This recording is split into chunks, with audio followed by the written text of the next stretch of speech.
I want to tell you the story of Brian and Brad Watson, father and son, farmers in Pennsylvania. They voted for Donald Trump, and now they're losing everything. Their story was recently covered in an article in the New York Times titled The Last Days of Butter Ridge. Listen to this story of a farmer who lost everything. A father and a son, Brian and Brad Watson. Story. They supported Donald Trump, but lost everything. It's a lengthy piece. I'm going to read just a part of this article, and then I have some comments I'd like to make. Now, I will tell you that this article is written in such a way as to make you feel sorry for Brian and Brad. You can feel for them however you like. Let me read just a little of this, and then I'll have some points to make.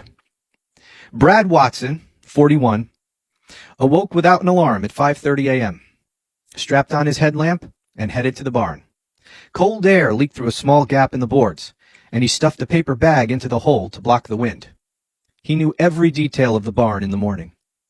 Hay shifting beneath his boots, heat rising off the cows, the way the milking equipment froze against his hands. He walked through the stalls to greet each cow by name, and then stopped. It was Meg, a purebred cow, one of his best.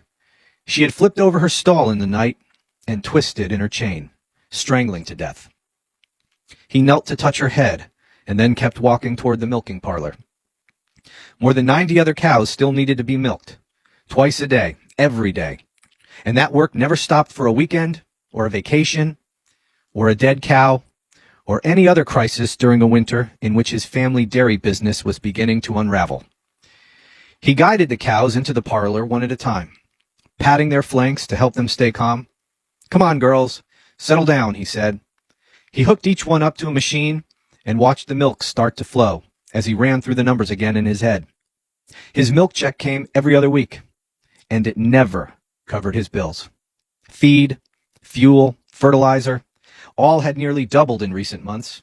Lately, he was losing several $100s each day, and without Meg, the math would be worse. Brad attached the next cow to the machine and texted his father, Brian Watson, 62. "I can't keep going like this," Brad told him. "I could make more by picking cans up off the road. I'm done." "Don't think you failed," Brian responded. "You're the last Watson milking." The Watsons had been dairy farming since before the Civil War.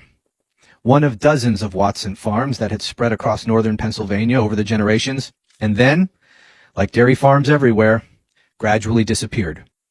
The number of dairy farms in the United States had fallen to fewer than 25,000, from a peak of nearly 700,000 in the 1970s.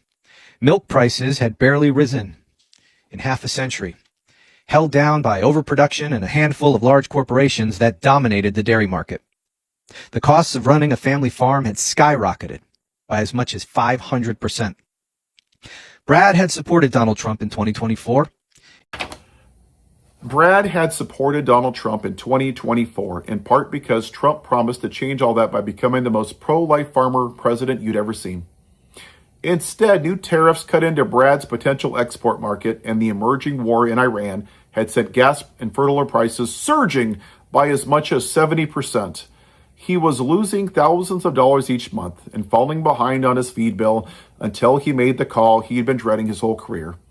He dialed up an auction house to arrange the Watson's family final dairy sale last month. Thoughts and prayers, Brad.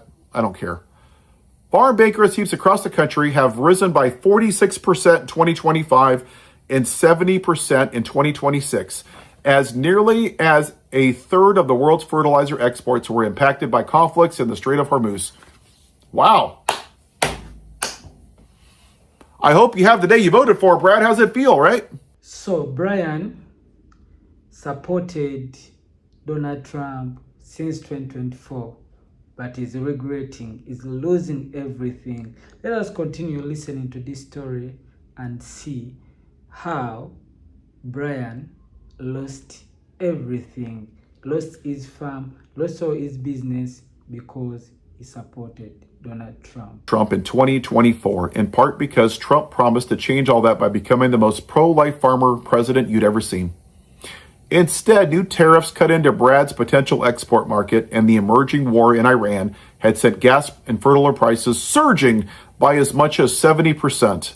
He was losing thousands of dollars each month and falling behind on his feed bill until he made the call he'd been dreading his whole career. He dialed up an auction house to arrange the Watson's family final dairy sale last month. Thoughts and prayers, Brad? I don't care. This is an interesting story. Most of the farmers supported Donald Trump, and now they are regretting. They are going bankrupt because of tariffs.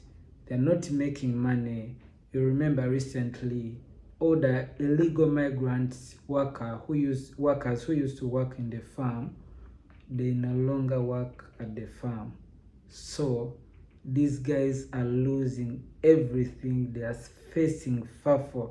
Let us continue to listen to this story. This is so hilarious. This is shocking. This is so bad.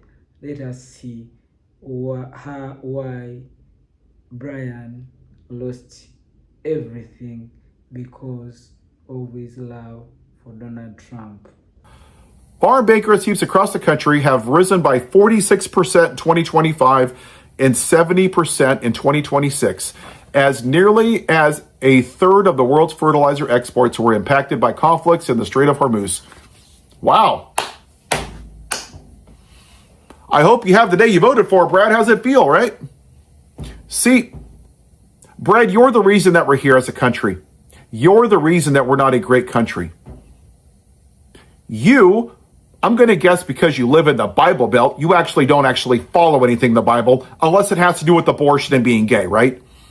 You went to the voting booth and voted for a rapist, a felon. You ignored officers that were beaten and took their own lives after January 6th. You ignored the women that Trump sexually assaulted. You ignored the victims of Epstein Island that he's protecting. They're eating the dogs and cats. Shithole countries. They're poisoning the blood of America. You ignored the racism, the misogyny, insulting women, calling them fat and ugly. And you said, let me quote it right here, he promised to be the most pro-farmer president you'd ever seen. And ironically, in 2017, Donald Trump started a trade war with China. And you and your other white trash farmers went out there and said, oh, socialism's evil. I can't vote for the Democrats because it's evil. But please, government, give me $25 billion to bail us out, even though you caused this. And then you voted for him in 20, and then you voted for him in 24 again. The man with 3 failed marriages. How pathetic do you have to be to cheat on every single wife and have 3 failed marriages? Who added $8.2 trillion to the debt, who has 6 bankruptcies, 2 bankrupted casinos. And you went out there and goes, well, he told me he's going to be the most pro-farmer guy, so I'm just going to take him at his word because I'm a dumbass and he's a white man. So, let's just be real, Brad. You were never going to vote for the black woman. And you're finding out that racism has a cost. It's expensive, isn't it, Brad? How's it feel? How's it feel? In the last election, I'm a Christian, Brad. I actually care about other people, unlike you. You're a selfish prick. I voted for universal health care. I cared about the victims of school shootings. I voted for gun reform. I voted to raise minimum wage. I voted to tax rich people. I voted to get people out of student debt. I voted to help small businesses, knowing that my taxes would go up. You know why, Brad? Maybe you'll learn something here if you can get out of your bigotry and your misogyny for like 2 seconds. Because I loved my neighbor as thyself. But people like you get stuck in your right-wing echo chambers. And every 4 years, you ask yourselves this question, which is the biggest con in the history of politics. Are you better off than you were 4 years ago? Ronald Reagan, who said that trickle-down economics works. That's working out really great. He was such a genius, right? Yeah, not. Because you only vote for yourself, Brad. That's the problem. If you call yourself a Christian and you say, I believe the greatest commandment is to love thy neighbor as thyself, the only person that you vote for is yourself, which is why you're a selfish prick. And the last sentence in here, it's pretty ironic. Fraley had begun counseling farmers on how to emotionally endure the aftermath of an auction, suggesting potential hobbies or strategies for debt consolidation. Wow. What kind of counseling should the women get that Trump assaulted? Or the families that are remaining from the dead officers on January 6th? Or the victims of school violence like Columbine and Uvalde and Sandy Hook that you ignored? Or the women that are dying from sepsis because you took away their health care by voting for right-wing Supreme Court justices? What kind of counseling should the victims get of Epstein Island while the man you voted for is defending them right now by not releasing the Epstein files? Oh, but you need counseling because you can't take care of your cows. Wow. What a great man of God you are, Brad. What a great Christian. Just like Jesus would. You are what's wrong with this country, Brad.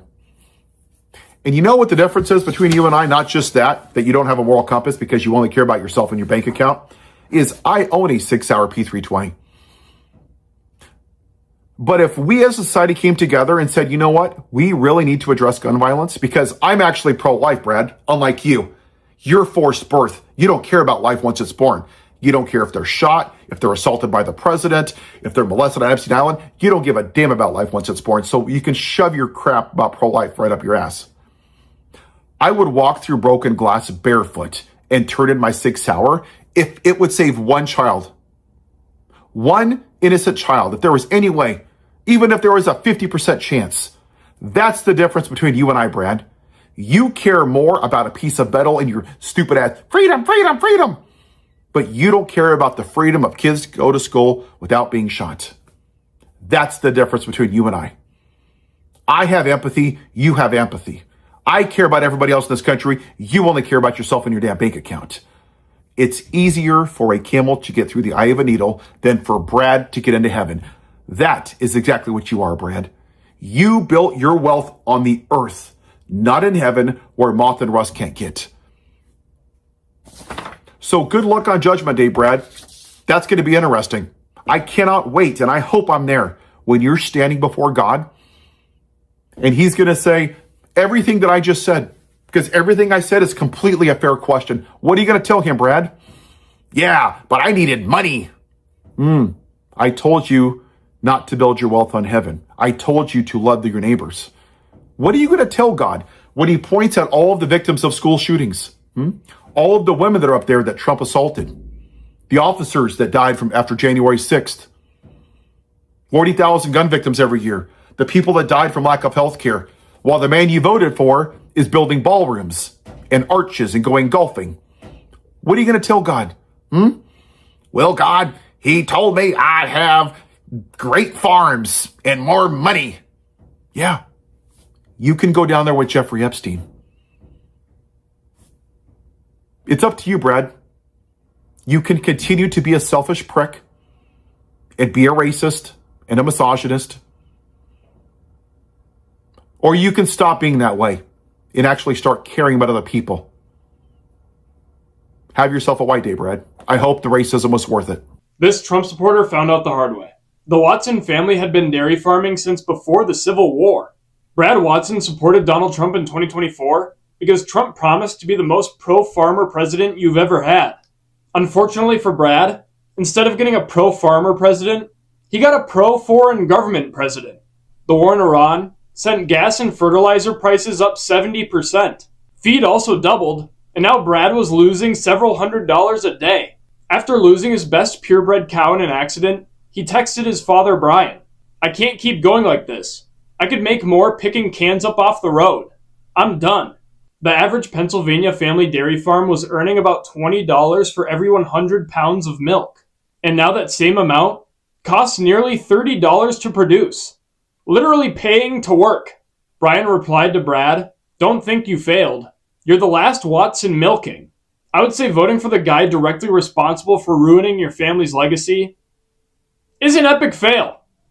And Fafo and I, we love to see it. Brad dialed up an auction house and the ad read, "Farm is going dry. Every cow must go." With farmers struggling, Brad had believed that Trump might help them, and he appreciated the frustration in Trump's speeches about America's decline. His dad, Brian, was more cynical. He'd seen generations of politicians riding tractors and pandering to rural America as more farmers went under. And his son, Brad, fell for that oldest trick in the book. Now the Watson family farm is done. Another farm gone. And it's all thanks to Trump, the guy he voted for.